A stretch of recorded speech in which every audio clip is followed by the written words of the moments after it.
불이 날 것 같으면은 주변에 일단 소방서가 배치가 되는 거예요. 불 나면 일단 바로 끄고 난 뒤에 일단 불 껐으니까 소방관들 인건비는 나중에 생각하자. 이런 일들이 계속 반복이 될 수밖에 없다라고 생각하는데, 왜냐면은 국가가 경쟁하는 시대이기 때문에 만약에 팀원과 IMF 사태로 인해 가지고 우리나라에서 어마어마한 뭔가 시스템 리스크가 터지면은 우리나라만 빚잔치라는 거예요.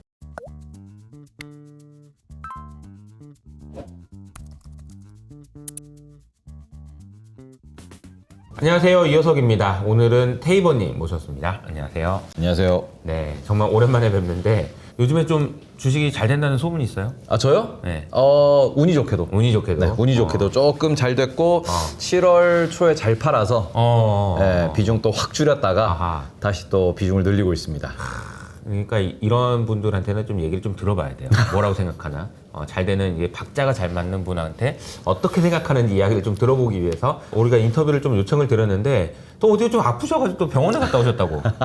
병원에 갔다 와서 또 방송을 하십니다. 여러분 이런 그 테이버의 열정에 대해서 박수를 쳐주셨으면 좋겠고요.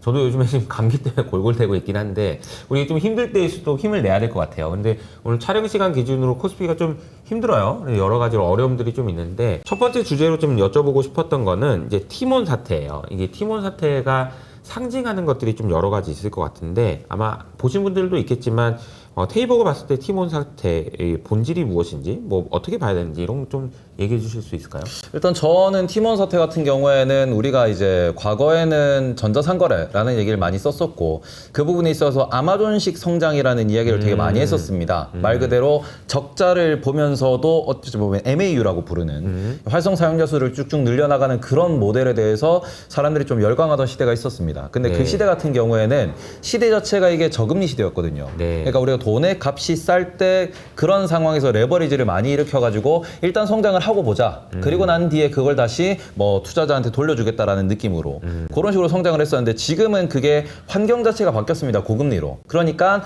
아마존식 성장 모델은 끝났다라고도 볼 수 있는 거고 그리고 이 시장 자체가 포화 시장이 되었기 때문에 국내 같은 경우에도 우리가 이미 쿠팡과 네이버를 이제 쌍두마차로 생각을 하고 나머지의 이 이커머스 하는 기업들 같은 경우에는 모두들 그래서 걔네들이 뭐 잘하는 거 뭐 있어? 이런 식으로 평가를 하잖아요.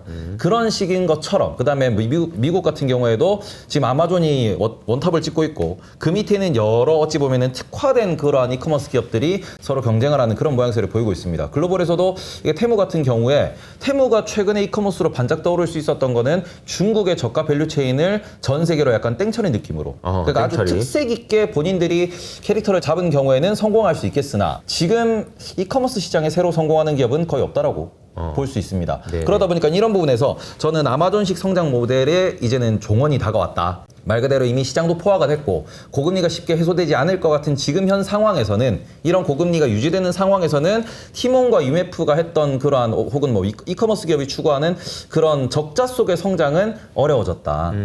그래서 이건 어찌 보면 우리가 비즈니스 모델 자체에 큰 변화가 좀 찾아왔다라고 생각을 해주셔야 될 것 같고 그리고는 국내에 뭔가 이게 채무 관계 기준으로 좀 생각을 해보면은 결국에는 이미 국가가 5천억 가까운 뭔가 보증을 서겠다. 이렇게 또 이야기가 나온 거고 피해자 구제를 하겠다라는 이야기가 나왔는데 결국에는 이게 빚잔치로 끝날 가능성이 매우 높아진 것이고 그 빚을 이게 판매자도 마찬가지고 그 다음에는 뭐 다들 아시다시피 사업자 그러니까 우리가 티몬과 IMF를 하는 그 큐텐이라고 하는 사업자 자체는 적자 속에서 가치를 인정받았던 거는 앞으로 상장할 수 있다는 기대감 때문에 더 성장할 수 있다는 기대감 때문에 몸집을 우리가 좀 더 부풀려가지고 계산을 했거든요. 그게 끝났다라고 하면은 큐텐이라고 하는 기업 혹은 그런 이커머스 기업의 적자분의 이커머스 기업의 이게 지분 가치가 이제 조 단위가 아닌 좀 많이 저렴해지는 그런 상황으로 다가올 수밖에 없습니다. 결국 이 빚잔치를 누가 해결해 줄 것이고 누가 떠안을 것인가 라는 관점인데 과거에도 그랬듯 이번에도 정부가 좀 나서는 모습을 보이면서 국가 경쟁력이다 이런 거다 뭐다 여기까지 퍼지는 건 아니지만 이번에도 마찬가지로 결국 정부가 빚을 떠안으면서 우리가 2010년 이후로 문제다라고 이야기가 나왔던 게 그거였어요. 좀비 기업들. 근데 이번에도 역시 마찬가지로 좀비가 되어 갈 수도 있는 그러한 사태의 부정적인 그런 바이러스와 같은 그런 채무 구조를 정부가 떠안아가는 겁니다. 그래서 그렇게 어찌 보면은 좀 사태가 일단락되는 모습을 볼 수 있는 상황이고 역사 한 페이지에 이런 식으로 해서 그런 이벤트가 있었다 정도로 얘기가 나올 거고 결국엔 이 빚을 누가 갚게 될 것이냐 일부는 세금이 될 것이고 일부는 거기에 관계자들이 될 것이고 그러면서 또 있는 듯 없는 듯 좀 흘러가지 않을까라고 생각하고 있습니다. 개인적으로 이제 티몬 사태가 현상의 확인이었다라고 저는 생각하고 있는 게 이미 아마존식 성장이 종언됐다라는 거는 저금리가 끝났을 때 그런 이야기들이 이미 나왔었고 2년 전이었죠. 이제 우버가 우리도 이제 성장이 아니고 돈 벌어야 되겠다 이런 얘기를 하면 2년 전이에요. 그런 상황인데 2년을 어떻게 끈 건 아닌가 이런 생각도 들고요. 티몬 사태가 우르르 터져버리면서 우리가 이제 확인이 됐을 뿐 그런 이야기들은 많이 나오고 있는 상황이었다 이런 생각도 드는데 말씀 주신 대로 여러 가지 피해자들이 있습니다. 티몬이나 위메프라는 플랫폼을 사용했던 소비자들도 피해를 받고 판매자들도 물건 주고 돈 못 받아서 이제 피해고요. 이제 그 규모가 어느 정도인지 모르겠는데 일단 급한 불은 끄겠다고 정부에서 5천억이라는 카드를 내밀었는데 이걸 보면 저는 옛날에 이제 대우조선 사태랑 뭐가 다른가? 그러니까 결국은 이제 회사가 망했을 때 이제 그거를 자연스럽게 누가 피해볼 사람이 피해봐야 원래 규칙대로 피해볼 사람 피해보고 이런 것이 아니고 이번에는 또 다른 이유로 정부가 또 개입을 하게 되면 이건 또 어떻게 되는 건가 이런 생각도 좀 들고요. 어떻습니까? 근데 일단 이거는 그렇다고 해가지고 이거는 일반적인 소비자나 아니면 일반적인 우리 셀러라고 부르는 그분들한테 피해를 전가시키기에는 그러니까요. 이게 중간에서 플랫폼이 잘못을 한 거고 맞아요. 그러면은 근데 플랫폼이 거기 들어가 보니까 빼먹을 구석이 하나도 없는 거죠. 돈이 팔 없죠. 것도 없어. 네. 아무것도 없어. 그러다 보니까 이 상황에서는 돈이 나올 구멍이 없는 상황에서 어찌 보면은 이제 우리가 민생이라고 부르는 민간 경제가 이 빚잔치가 터져버리는 거니까 그렇게 되면은 요거는 정부에서 이게 사회적 비용이라고 어느 정도 감안을 하면서 세금 지출이 발생할 수밖에 없는 구조라고 생각을 합니다. 네. 근데 우리가 레고랜드 사태 때도 우리가 보셔서 아시겠지만 어떠한 사태가 딱 발생을 했을 때 처음엔 네. 우리한테 엄청 크게 다가올 수 있어요. 그런데 우리가 레고랜드 사태가 터졌을 때만 하더라도 야 이거 우리나라 IMF 또 터지는 거 아니야? 라는 얘기도 나왔었습니다. 맞아요. 그것도 채권 시장을 크게 건드는 이슈였기 때문에 그렇게 좀 크게 시장에서 요동을 치는 혹은 반응을 하는 긴장을 하는 모습도 보였고 그때는 글로벌하게 채권 문제들이 동시에 터지면서 외환시장도 좀 많이 널뛰기를 하는 모습을 보였는데 결국에는 잘 해결이 됐거든요. 지금 제가 계속해서 이제 박살은 없다라고 말씀을 드리고 그리고는 뭐 우리나라 중앙은행이 됐든 그러니까 한국은행이 됐든 아니면 우리나라 정부가 됐든 그리고는 연준이 됐든 미국 재무부가 됐든 어떻게 보면은 시장 자체가 리만 사태가 터지고 난 이후에 위기가 올 때마다 돈을 풀고 금리를 낮춰주고 이거를 너무 이제 잘해주고 있고요. 네. 지금은 데이터가 이게 어찌 보면 위메프 사태도 그 전부터도 눈치채신 분들이 분명히 있었다라고 이야기가 나오는 만큼 지금은 정보 유통 속도가 되게 빠릅니다. 그럼 이런 빠른 정보 유통 속도 속에서 시장에서는 어느 정도 우리가 뭐 확실하게 그분들한테 얘기를 들은 건 아니지만 우리나라 당국도 이미 조사가 바로 들어갔거든요. 근데 그렇게 조사가 바로 들어갔다라는 거는 저는 어느 정도 당국에서도 눈치는 채고 있었다라고 준비는 하고 있었다라고 생각을 하고 있습니다. 어딘가 터진다라고 하면 우리가 작년도 3월 같은 경우에도 미국에서 은행 터질 때 그쵸. 터지자마자 주말에 바로 그 은행을 재무부가 인수를 해갖고 기존에 미리 이렇게 약간 시뮬레이션이라고 할까요? 아니면은 그런 정보의 공유, 정보 이동 속도에 의해 가지고 이거 문제 터질 수 있을 것 같은데 라는 예방, 대비책이 워낙 잘 돼 있다 보니까 그런 부분에서 이거를 불이 날 것 같으면은 주변에 일단 소방서가 배치가 되는 거예요. 그리고는 불이 안 나면은 그 다른 데로 옮겨가는 거고 불 나면 일단 바로 끄고 난 뒤에 일단 불 껐으니까 그 우리 소방관들 인건비는 나중에 생각하자.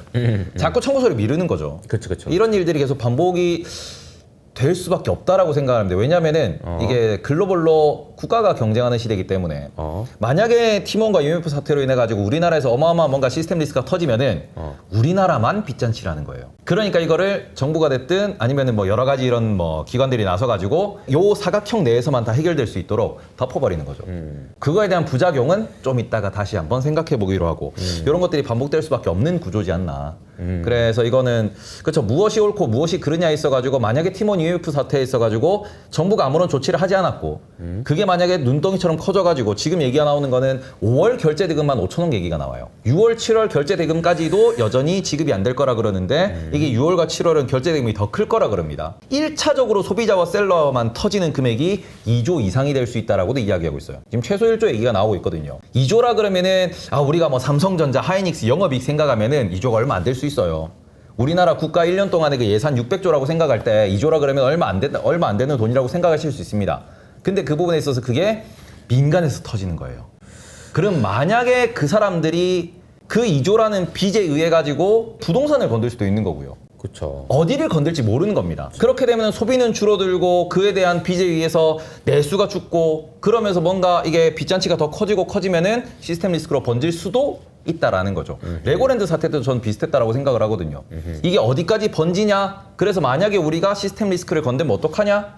덮어야지. 그때도 우리나라 뭐 채권펀드 만들고 뭐 채권기금 만들고 난리도 아니었잖아요. 맞아요. 그런 부분들이 결국에는 혹시나 올지 모르는 시스템 리스크를 미연에 막자. 그러니까 우리가 이번에 구글 실적 발표 때 그런 얘기 했잖아요. AI 관련돼 가지고 과소 투자가 과대 투자보다 더 위험하다고 했어요. 시스템 리스크도 그런 식으로 접근을 하는 거예요.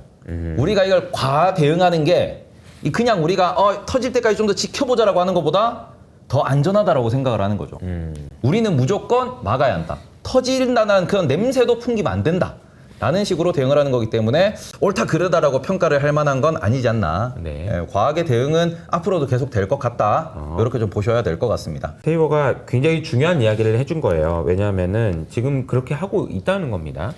우리나라뿐만 아니라 전 세계적으로 다 그렇게 하고 있고요. 우리나라만 그런 게 아니에요. 미국도 그렇고 있고요. 뭐 중국도 그렇게 하고 있습니다. 근데 왜 우리나라만 하지 말라고 그러는 거냐라는 이야기를 충분히 할 수 있고, 그럼 이게 언제까지 지속될 것이냐라는 얘기는 정말 너무너무 커서 도저히 막을 수 없는 그런 어마어마한 그런 문제가 생기기 전까지는 요거 생기면 요거 그레이트 리셋으로 가는 건가요? 아니 그래 요거 생기면 언제까지 가겠어. 근데 그렇게 하다가는 언젠가 그게 터지기 전까지는 계속해서 요거 생기면 요거 그러다가 이제 돈이 계속 드는 거죠. 돈이 들고 그런 것이 이제 여러 가지로 여기저기서의 이제 화폐 가치가 그냥 하락하는 모습으로 다른 데서 이제 현상들이 나타나고 비트코인인가요? 이런 얘기 나오겠죠. 그래서 이제 뭐 저는 이제 비트코인을 긍정적으로 보고 있습니다. 알겠습니다. 네. 어쨌든 뭐 그렇게 생각을 하고 있는데요. 티몬 사태가 은행에까지 영향 주는 거 아니냐 화두를 던져 주셨는데, 사실 이거는 굉장히 좀 중요한 이슈라고 생각을 해요. 물론 여기서 이제 뭐 정부에서 막아주고 이런 것도 있지만 이 티몬 사태가 소비에 영향을 주고 혹은 이제 뭐 대출 상환 능력이 좀 떨어지게 만들므로써 은행의 수익성에 영향을 준다, 이런 데까지 영향을 줄 수도 있다라는 상상을 할 수 있거든요. 근데 그 부분에 대해서는 어떻게 고민하셨어요? 제가 그 영상을 촬영할 때까지만 해도 정부의 대응이 전혀 없었고요. 그리고는 그 영상을 제가 촬영한 날에는 이제 그날 기준으로 은행에서 티몬과 IMF의 셀러들에게 나가 있는 대출의 만기 연장을 안 해준다라는 그런 공지가 터졌을 때였어요. 그러니까 처음에 은행들 같은 경우에는 어차피 우리가 뭐 은행 기준에서 고객한테 돈을 빌려줬고 그 돈이 결국에는 뭔가 레버리지를 일으켜가지고 티몬과 IMF이라는 플랫폼을 통해서 물건이 판매가 된 거거든요. 네. 그럼 판매 대금이 돌아와야 이게 본인들의 채무가 이제 회수가 되는 거예요. 그렇죠. 부채를 이제 우리가 그 돈 시간 빌려준 게 텀이 있어요. 네. 그러니까 시간 텀이 모든 건 시간 텀이야, 그죠? 그렇죠. 이거 회수가 되는데 회수가 될 가능성이 안 보이잖아요. 그러니까 막아버린 거예요, 은행 입장에서는. 당장 갚으시오. 아니면은 우리가 먼저 추심을 들어가겠소. 라고 하는 건데 꼬리 자르기. 그 상황에서 다음 날 바로 정부가 일단은 은행들한테 압박을 넣었습니다. 연장해줘라.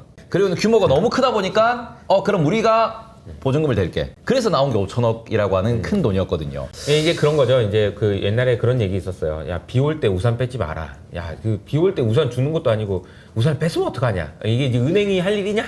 이제 이런 이야기를 하면서 이제 압박을 주는 거죠. 네. 일단 그런 부분에 있어서 제가 그 영상에서도 말미에는 결국 정부가 개입을 할 수밖에 없을 것이다라고 이제 말씀을 드려놨는데, 앞서서 말씀을 드렸지만 결국 반복되는 겁니다. 물풍선이 부풀기 전부터 그냥 빼버리는 거예요. 터질 수 있는 그런 모두한 그런 가능성 자체를 없애버리려고 하는 게 지금의 약간 경제 구조다. 어쩔 수 없이 모럴 해저드로 연결이 될 수밖에 없는 이슈긴 한데, 앞서서 말씀해 주셨지만 그 그레이트 리셋이라고 부를 수 있는 어마어마한 그 마이너스 99%의 어마어마한 그 폭락, 그런 것들이 나오기 전까지는 막을 수 있는 한은 계속 막을 것이다. 네. 그런 부분에 있어가지고는 이번 티몬 IMF 사태도 너무 심각하게 생각은 안 하셨으면 좋겠다. 네. 그러니까 정부가 이미 개입을 했고 정부가 개입이 시작됐다라는 점은 한 번 하고 말 수는 없거든요. 계속 개입을 할 수밖에 없습니다. 그러면은 일단 개입을 했다라는 그 부분에서 시장은 안심을 하게 되고, 나중에 결국에는 이제 정부와 Q10의 싸움이 되겠죠. Q10이 돈이 없는 건 이미 다 알고 있으니 그 부분을 어떻게 이제 풀어 나가느냐가